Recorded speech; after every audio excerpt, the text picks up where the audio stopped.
There's no Glasheen here. It's just me. I don't have my handcuff. It's like in fantasy, but no, you don't have to worry about the backup. I'm getting all the carries. Glash, he's doing more important things. He's a hardworking guy. He's calling some Massachusetts Super Bowl high school football. He's everywhere, and he's pretty much, like I said, he's hardworking. He's versatile, and pretty much everything I'm not. I'm one dimensional, and so you just got me. But I am going to get some help from my friends here. We got Nick Giffen coming on. One of the smartest guys I know, always puts my brain into a pretzel.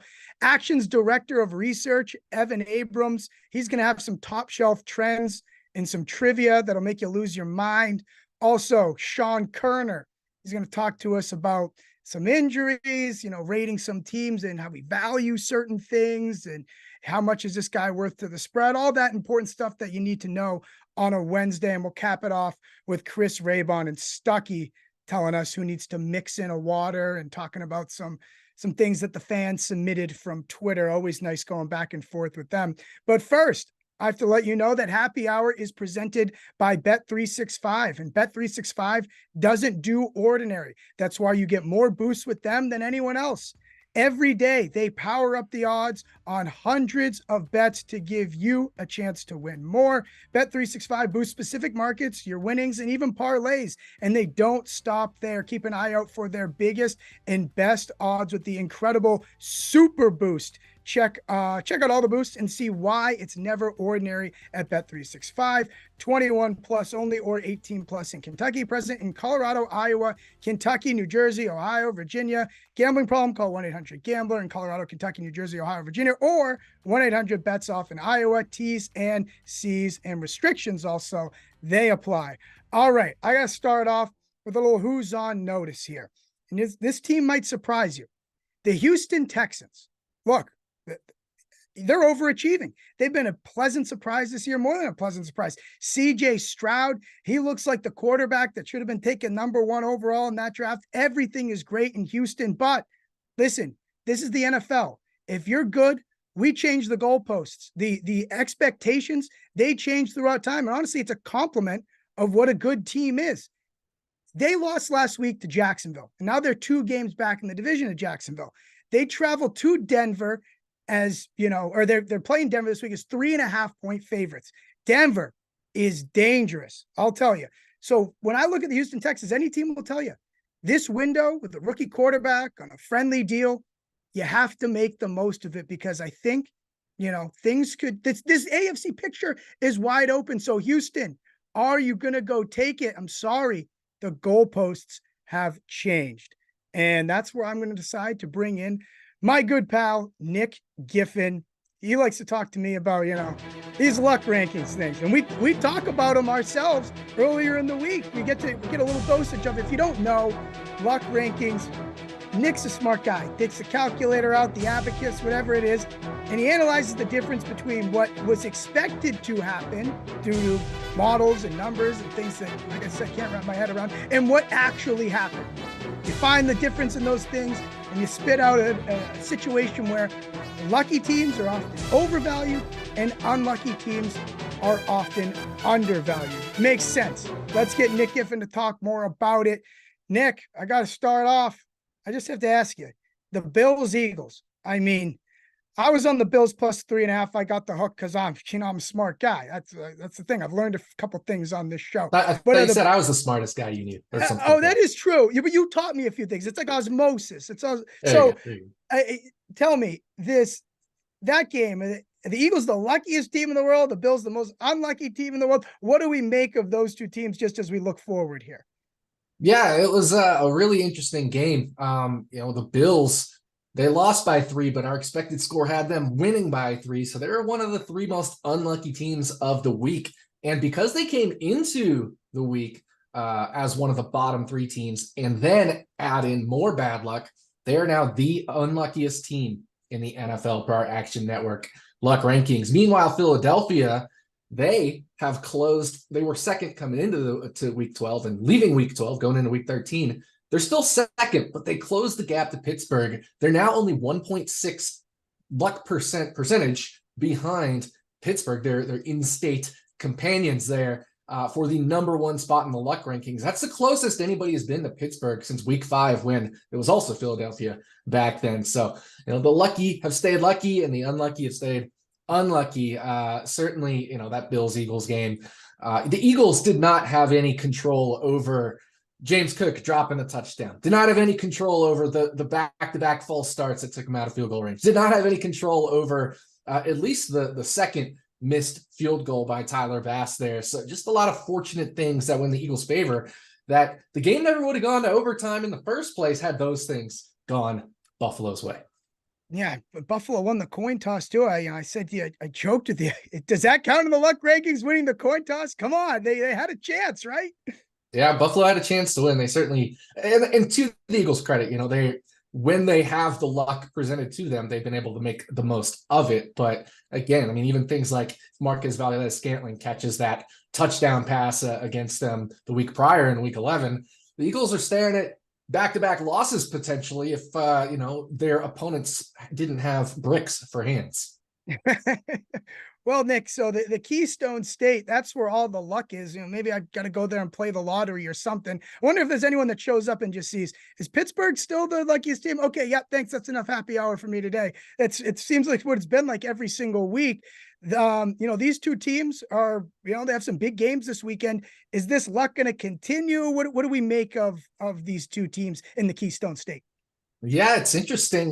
We have a little bit of a trend here where in week 13 or later, games with at least a 30% luck gap, the unlucky team in those matchups is 25-7-2 against the spread. That's 76.5% against the spread.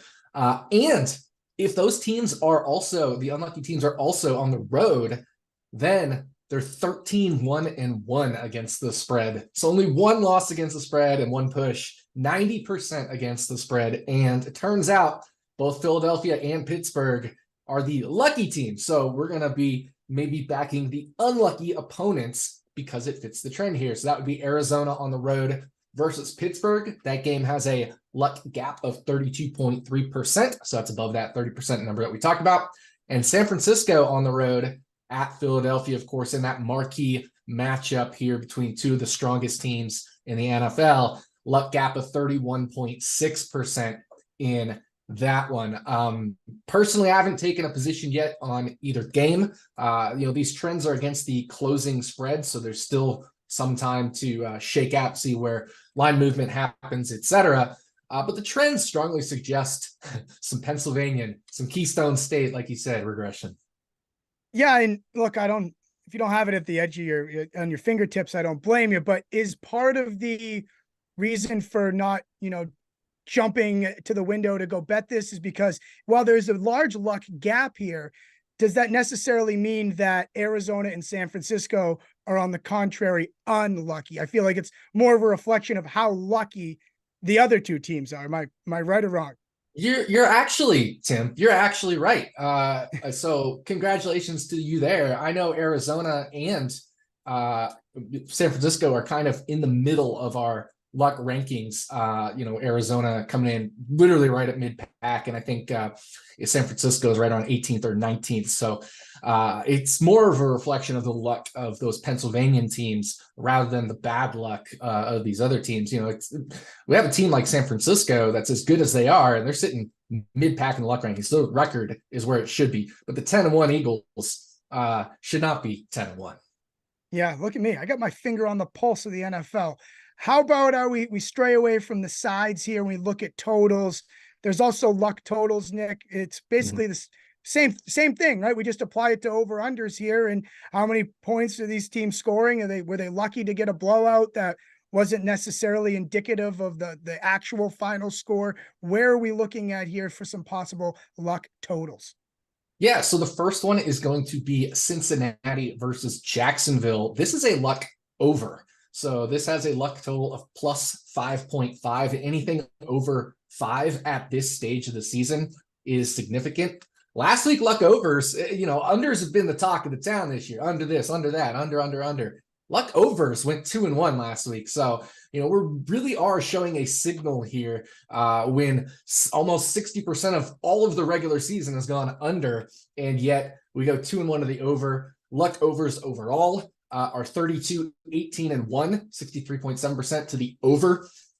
So, it's definitely a real signal we're showing here. And even one of the overs last week was a primetime over in that Seahawks 49ers game. It cleared the over by, I think, half a point. So, if you got the 43.5 there, they had 44 total points. So a rare primetime over. But this game in particular, Cincinnati versus Jacksonville, has moved down from 40 on Sunday night to as low as 37.5 in some places. And then it kind of got a little resistance back up to 38, mostly across the board. But still, most of the money is on the under. So I do think this could dip back down to that 37.5 range. And if it does, I'll probably be looking to buy the dip around there. Both of these teams last week were involved in games with final scores that were lower than the expected score, right? So a little bit of bad luck in terms of the total department. So we'd expect some recency bias. People thinking, man, these teams can't score against them, low scoring game. That's probably why all the money's coming in on the under here. So like I said, buy the dip, because these teams should have scored more when we replay those games a whole bunch of times. So not only for the season, but recent bias going to the under here. So that's why this is a luck over.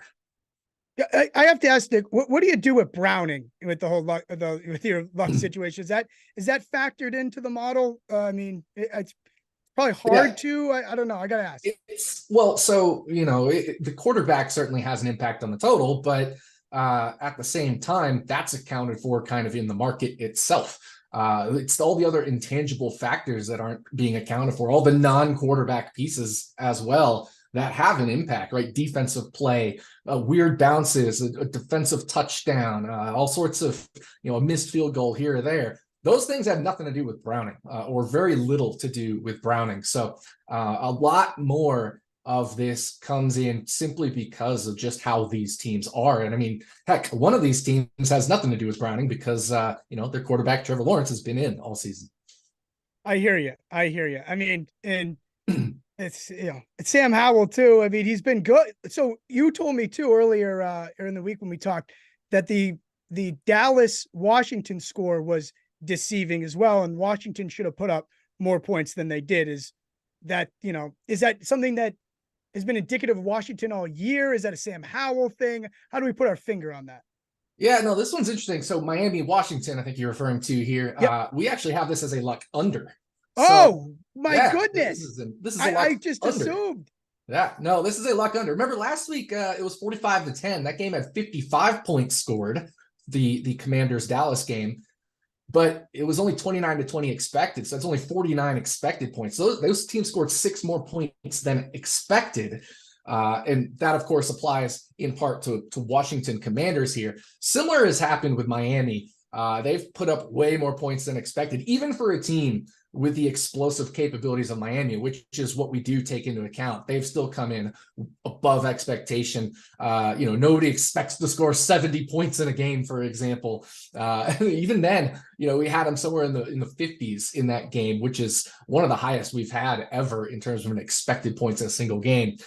So this is a luck total of -11. Anything -5 or lower is a luck under after week 2. So that includes this time of year. And luck unders overall have hit a 60% rate over nearly a 200 game sample size. However, we might be actually getting a reverse signal here to where, this game is a luck under, but some of the trends actually favor an over despite it being a luck under. And I think that's because when we get a signal this large, beyond something like -7.5 this late in the season, it's probably to the point where it's no longer randomness that has set them this far to the over consistently. It probably is a real signal that this game is going to go over. So, maybe a little bit of adjustment needed to the expected score model in some cases where we get these really, really wide gaps late in the season. So we actually may have a reverse signal here in week 10 or later. If a game has a luck total lower than -7.5, and right, this is -11, those games are actually 20-12 to the over, not the under. So, this game has climbed from 49.5 to 50.5, settled back down to 50. I really don't want to touch this one because we're showing luck under, we're showing reverse luck under, over. Like, it's just kind of a mess. Just stay away from the total here, unless maybe we get over that key number of 51. Listen, I hear you, Nick. It's going to be fascinating, thing to follow. This, I love Sam Howell, but he's entertaining at the very least. And I know it's your Washington Commanders, so I appreciate you giving us. I just want Tua to throw for like 400 yards in this one because Sean Koerner and I are both on that Tua most yards prop for the season. So that's what I want. Oh yeah, we had a heated argument about that earlier in the happy hour season. So I'll root for that for you as well. I appreciate you stopping by, Nick. Always a pleasure. Anytime.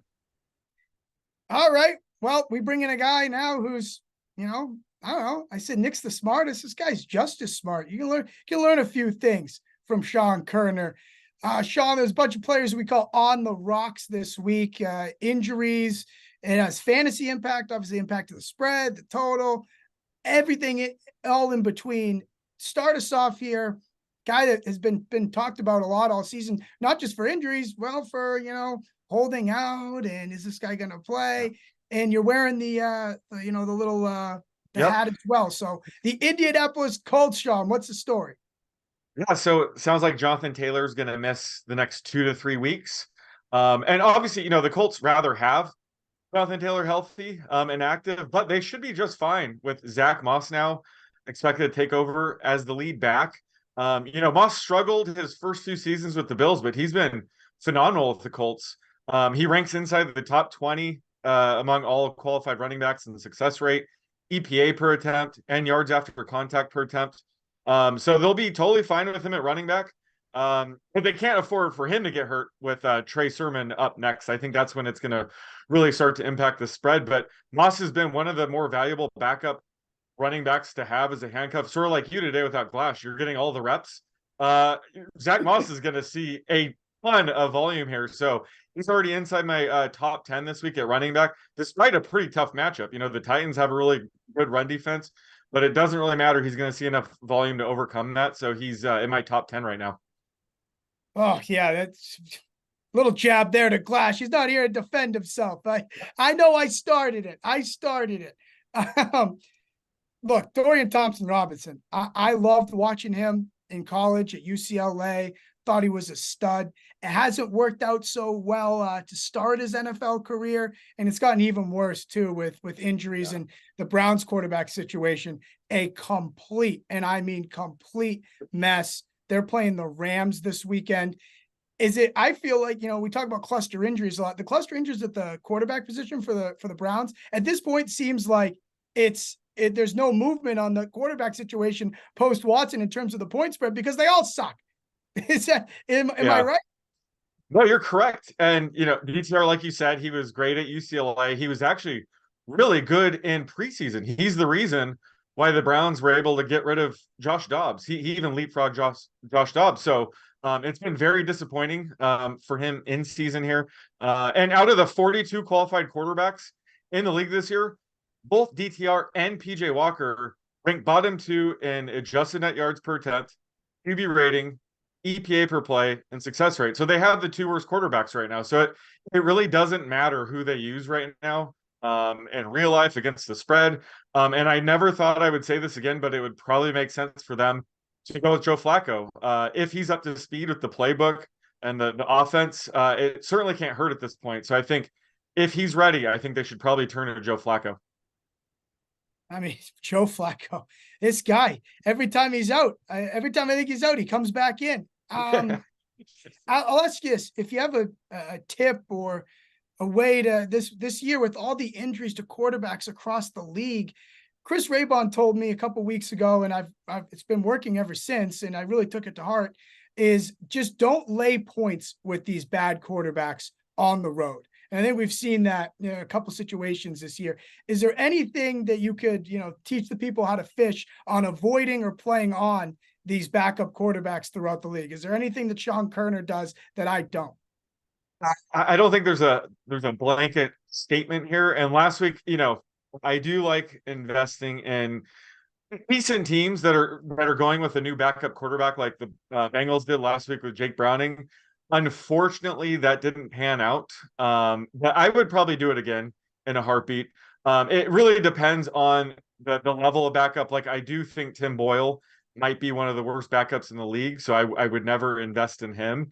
But sometimes I think the market does sort of overestimate the impact of a starting quarterback being out and them turning to a backup. But again, it really depends on who the backup is.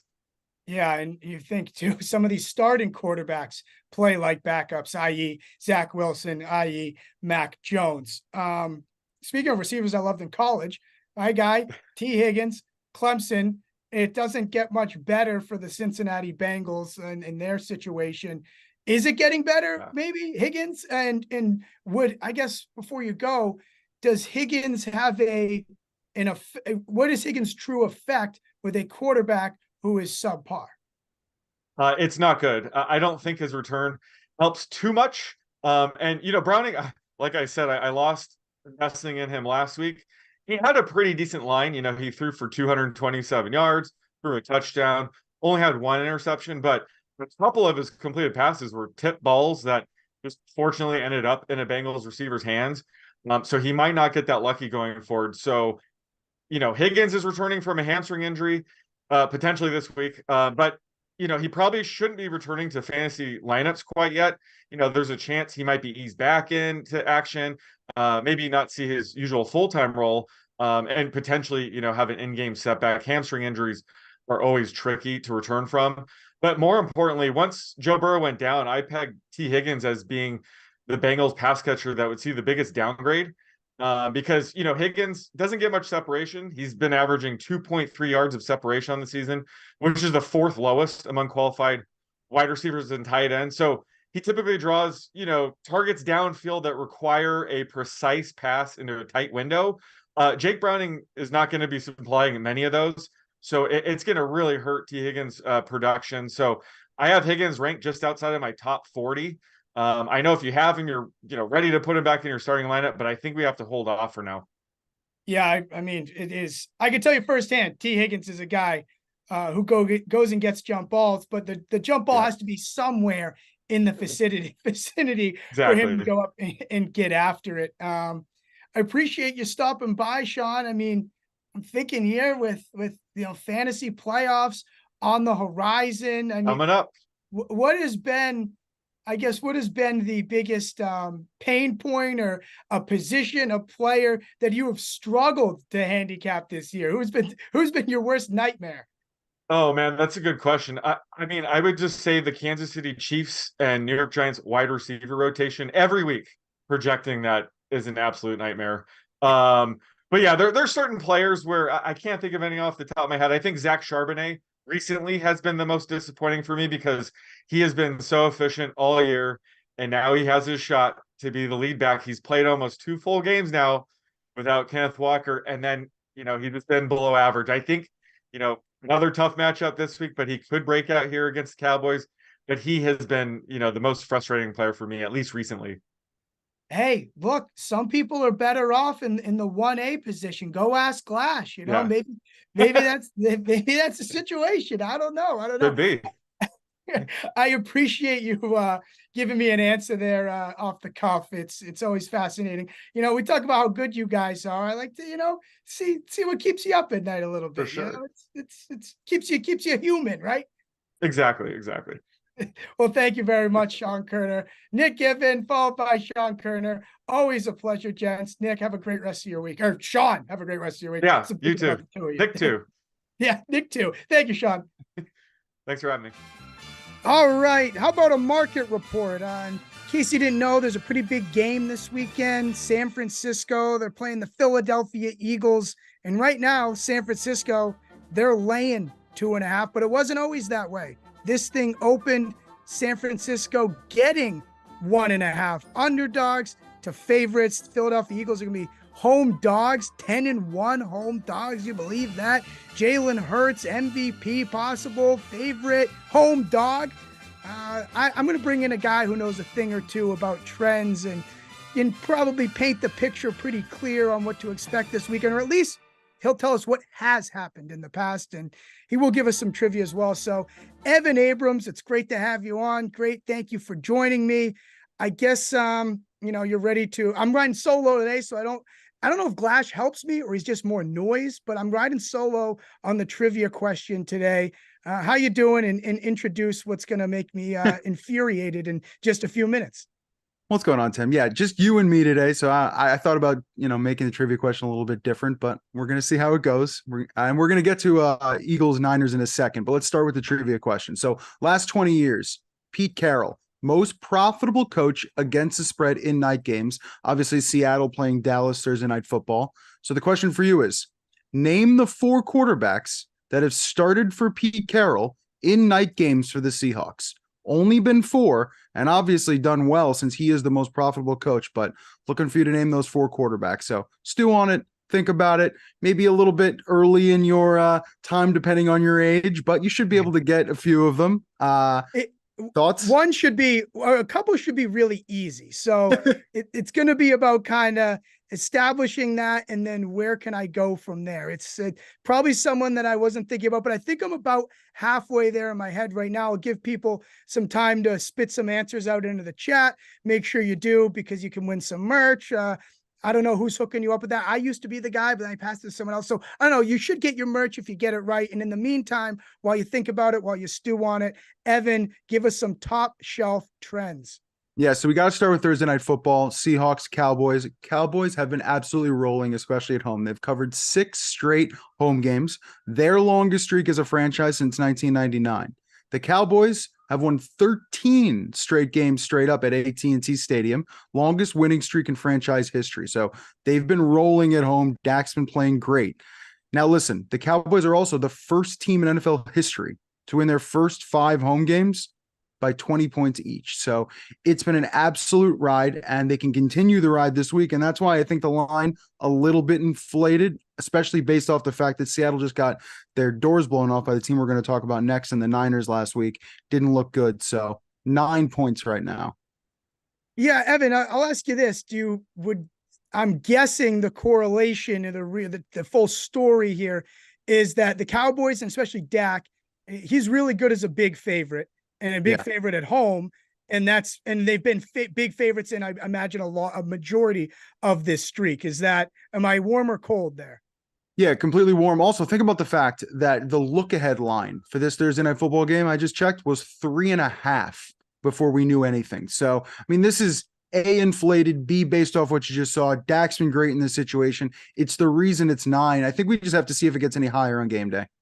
Yeah, we've upgraded the Cowboys, downgraded Seattle as of late, but I don't know if it's enough for 6+ points. We're talking here, the difference between those 2 lines. All right, let's talk about another line that's moved a bit. Is it inflated? Is it not? Who knows? I'm having a difficult time. I grabbed San Francisco +1 on Sunday night because I'm sharp as shit, but I don't know if that's actually going to help me. So tell me what you got next. Yeah, I kind of like Philly, but especially at the 3 if you got it. But let's just talk about the scenario. It's a unique spot for the Eagles, right? So they would be the 4th team with a 90% win percentage in game 12 or later. So basically this late into the season to be a home underdog in the last 20 years. Only the 4th team. Now here's the crazy part. So 2 of the previous 3 were just backup quarterbacks. You had a really good team sitting their starter week 17, week 18, and that's what created the scenario.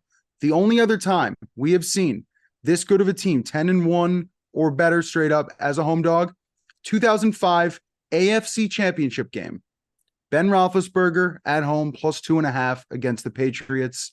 Patriots came away with the win, but what a unique spot this has created, and the market pushing it towards San Francisco. Even the tickets, Philly's only got 26% of the tickets at home. So everyone believing in the Niners this week. Yeah, I think I was 7 years old for that Patriots Steelers game.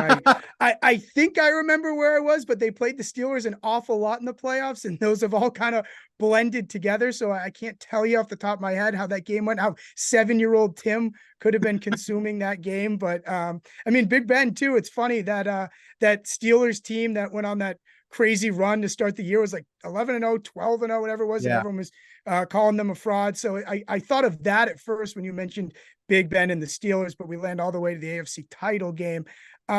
Speaking of the Patriots, things are not going too well for Bill Belichick. Basically anyone around the Patriots, anyone wearing that Patriot flying Elvis. Yeah, anybody who listened to my pods in the preseason, I did not like New England this year, and boy, has it turned out. So here's the transition. Belichick hasn't been a home underdog versus a team who was under 500 straight up on the season since week 2, 2001, against the 0-1 New York Jets.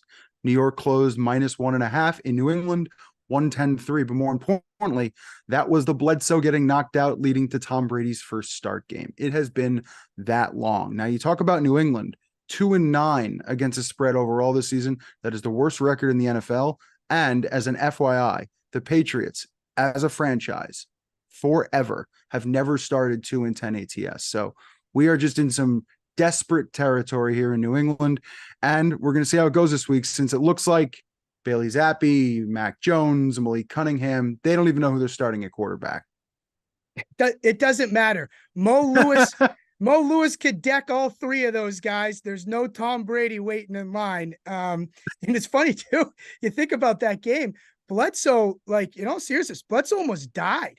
They were worried about his internal bleeding, and he was hanging around the sidelines. And I think I don't think he left for the hospital till at the end of the game or after the game.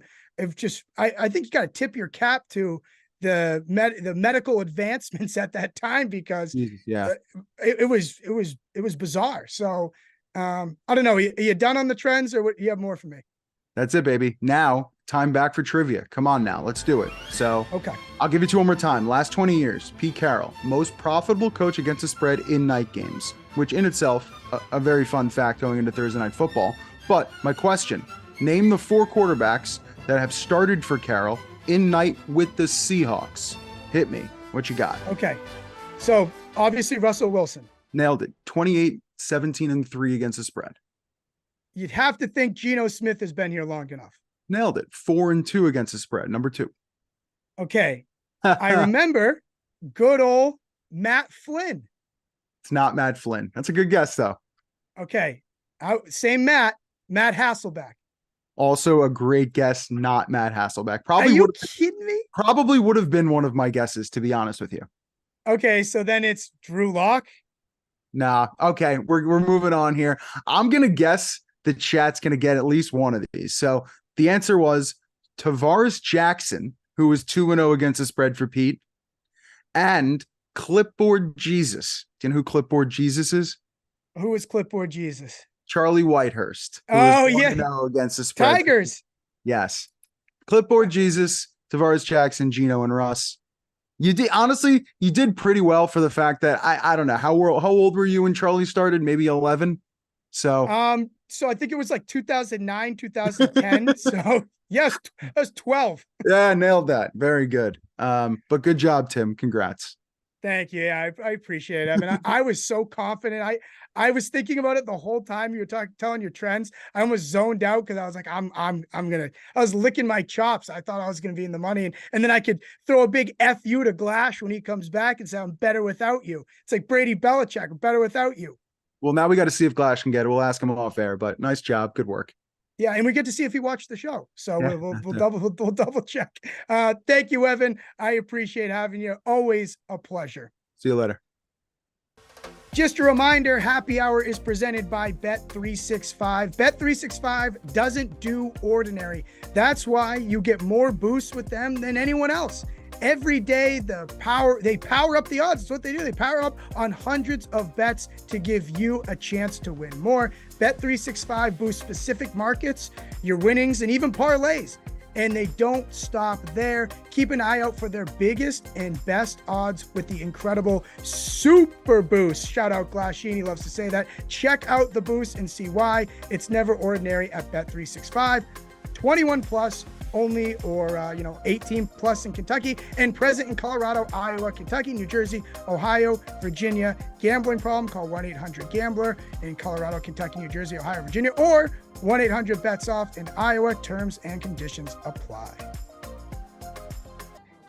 And here comes trouble. Stuckey and Raybon, you know, they're coming up right after us on the Sunday six-pack NFL Week 13 Best Bets. Comes up right after us on Action Network's YouTube page, but I get them to myself beforehand. A little teaser. It doesn't always go well for me, but they're going to tell us who needs to mix in a water. Great to see you, gents. I'll start off with something. It's pretty fun, this bet, I will say. I mean, we all know sometimes when you have too much fun, you do need to mix in a water. But if, in case you haven't heard, Deron Bland, he just set the NFL single season pick six record with 5 this season. And there are markets that are offering him to have another pick six this weekend, or on Thursday rather, 14-1 for a Deron Bland pick six. It seems it's a little fun bet, but seems outrageous. Raybon, is this, if you're betting this, you need to mix in a water? Yes, those are terrible, horrendous, terrible odds. So just for some education here, plus 1400 would be about a 7% chance, just under a 7% chance of a pick six. Most games, you're not even going to have a 7% chance of getting one interception. You know, the interception rate per attempt is about 2.5%. So three for Gino. He's gonna. So yeah, we can assume he's gonna have one interception here because he's over under. What is his completion attempt? Is probably what, 35-ish, somewhere around. Yeah, about there? 35, 30. Yeah, so about 35 attempts. So you're 3%. You're expecting so he's gonna have yeah. one pick. We'll have one pick, and about 10% of picks are returned for touchdowns in general. And there's 6-7 players in the secondary. Yeah, so there's like coverage. A 10-1 chance that there'll be a pick six. In that Gino will throw a pick six. 10-1. Could go to a linebacker, a safety, any of the corners. Could go to a defensive lineman. So you're saying this one specific corner just above the 10-1 odds. I mean, no, it's ridiculous. I mean, think about it though. He set the record. You're not going to get any value in this.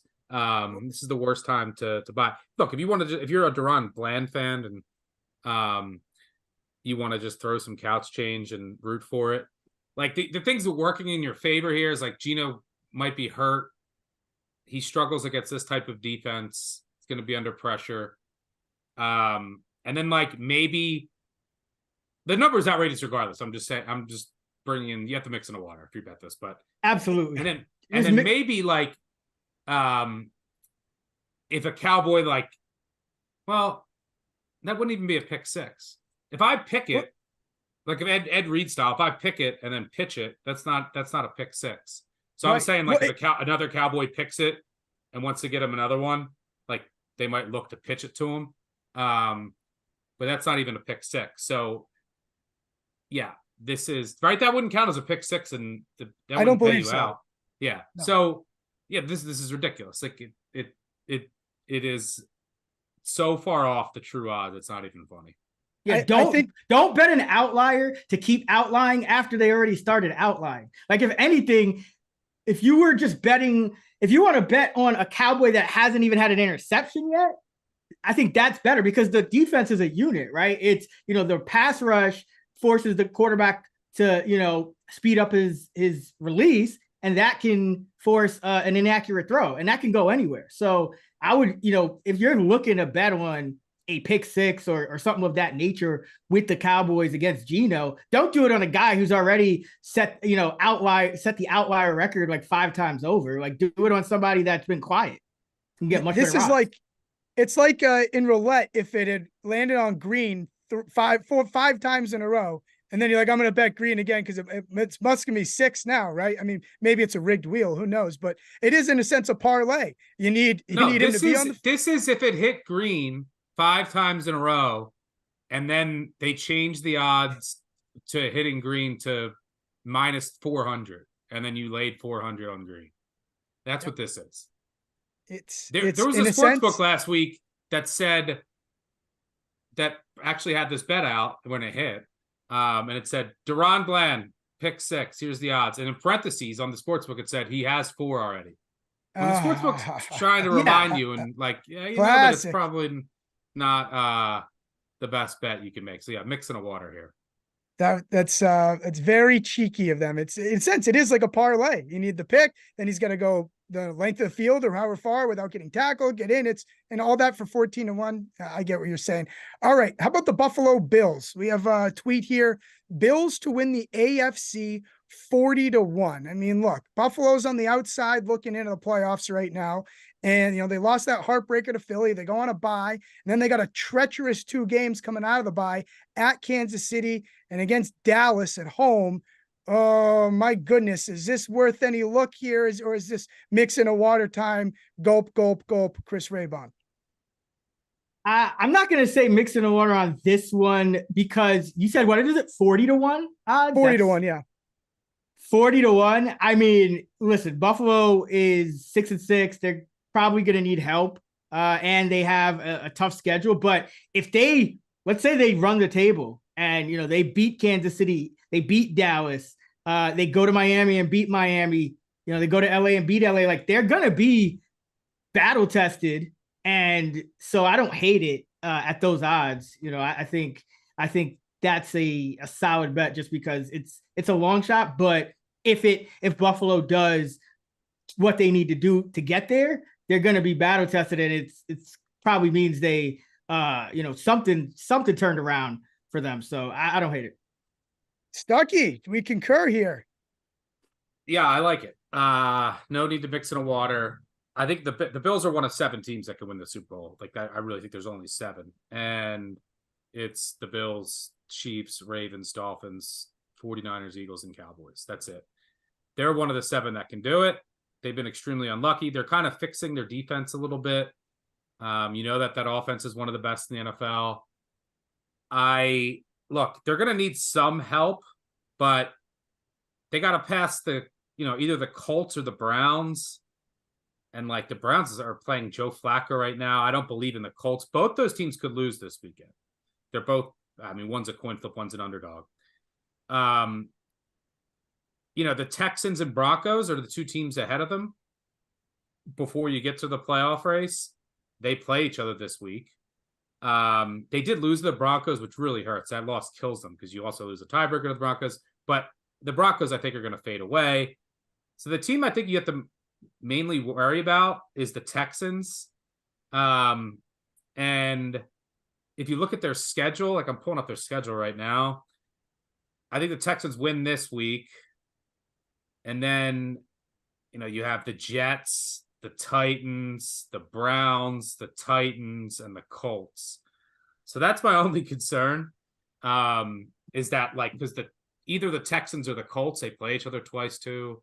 The Texans play the Browns. Like, it's going to be hard for the Bills to get there. But I do think the Bills are about to go on a run, and the schedule sets up really well for them because you have a bye before Kansas City, who's really not playing that well right now.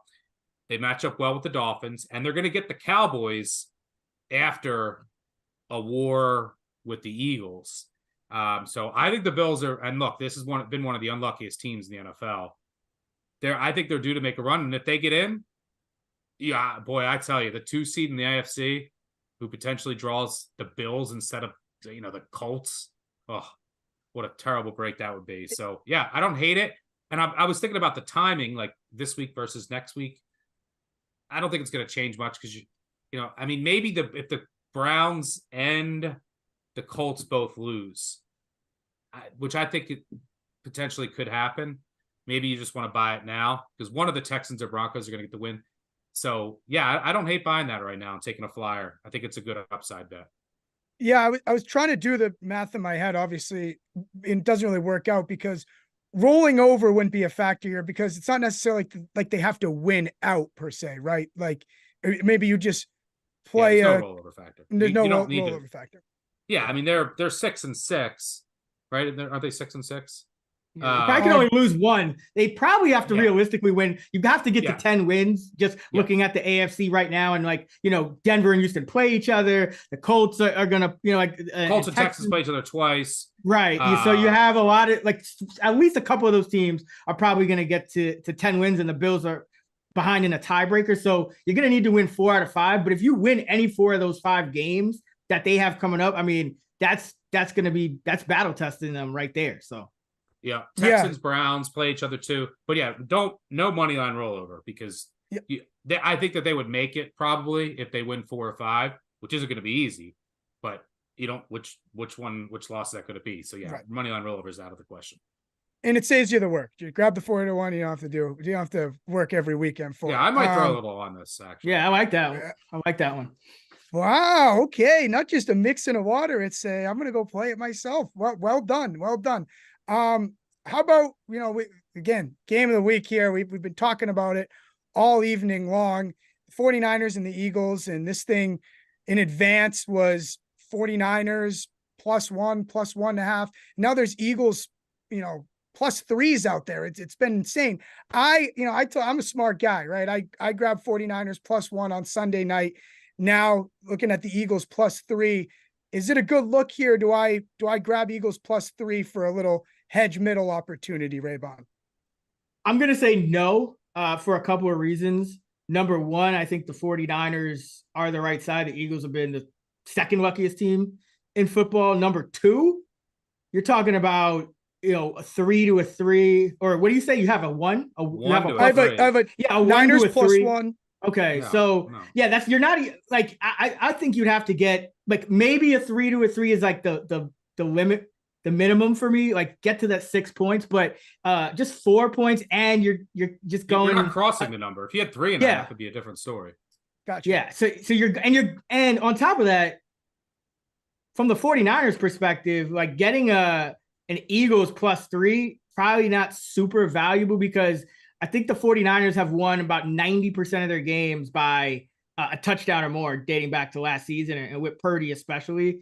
This year, they haven't won a game by fewer than 7 points, and that was because Sean McVay kicked a field goal to cover on the final play. So, the Niners, it's like the Bills a couple years ago. When they win, they tend to win big. Just because it's a quality matchup doesn't necessarily mean the Niners, it's going to be a super close game. Like remember the Dallas game, I think Dallas was +3, +3.5, and look what happened there. So I don't think it's valuable for the specific teams, and I don't think it's valuable because you're not crossing any key number. Yeah, but before you go, Stuck, it's funny. Remember we mentioned a couple weeks ago that guy that said the Bills either blow teams out or lose outright, his little system there of betting, betting like both sides of it, essentially. I think it's like 9-2 now or something. It's some outrageous streak, this that little system we had a couple weeks ago from a Mix in a Water segment. Raybon, you said that you think 49ers are the side here. Stuckey, someone that picks their head up and sees the 10-1 Philadelphia Eagles +3. What the hell am I missing? I'm going to go bet this. Does that person hypothetically need to mix in a water? I mean, if that's the only reason, yes. I mean, records in the NFL are meaningless, essentially. But if you like the Eagles, sure, bet it. But yeah, I like the 49ers here. Played them early in the week, like anything under 3. I think they're the right side. And you bet them +1. You like them. Why are you going to, and now you have 4 points of closing line value. Why are you going to ruin that position unless something's changed or you had some outrageous middle? Or if you had an enormous bet, which you're not really getting down on Sunday night. So just let it go. You have a good position, and you're not even crossing any key numbers. If there was the only time I would think about that with an NFL side is say Hurts got ruled out, and then you were like, you know what? I think that the adjustment in the market is too much, and now you're getting +10.5. And you have a 1 and a 10.5 or something. But no, you have a good position. I think the 49ers are the right side. There's also blowout risk here. There's a lot of Eagles injuries, and they've played 2 wars. They went to Kansas City, got Super Bowl revenge.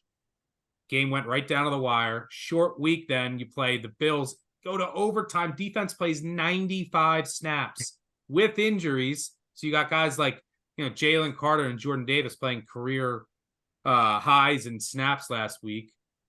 So they could be just gassed here. And if San Fran steps on them early, as they do to a lot of teams, it could get ugly.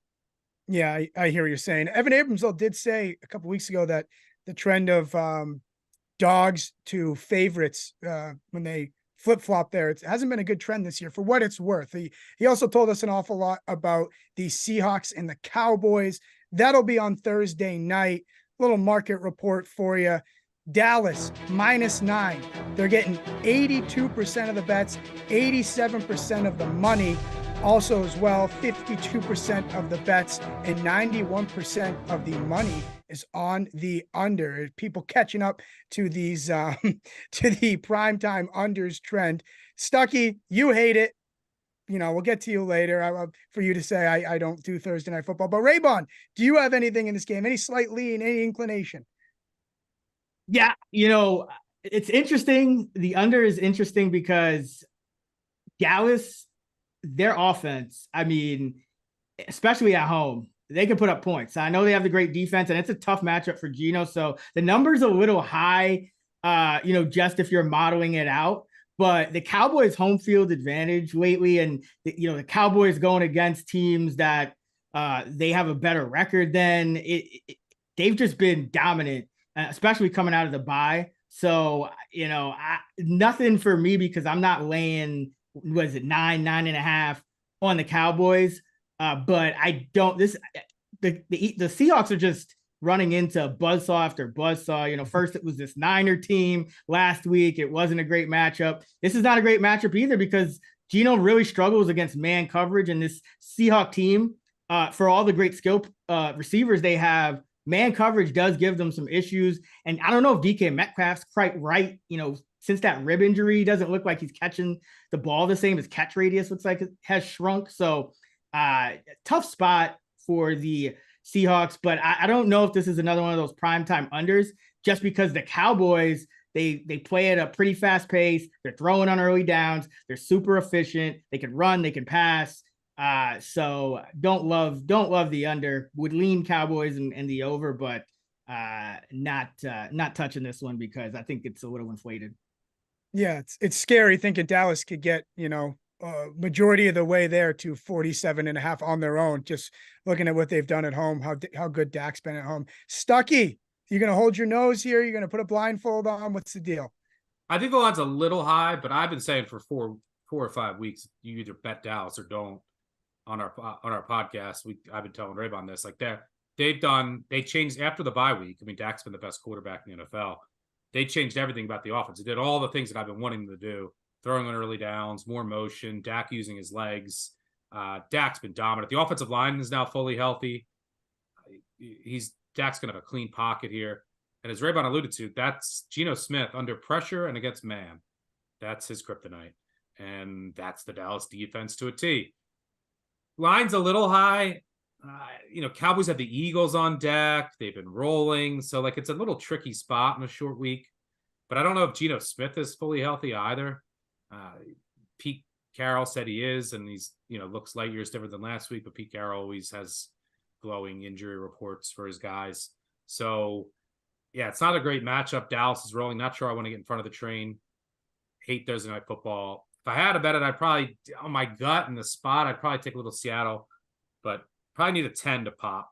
You need some more public money to come in and to get it to 10, which I don't know if it'll actually get there.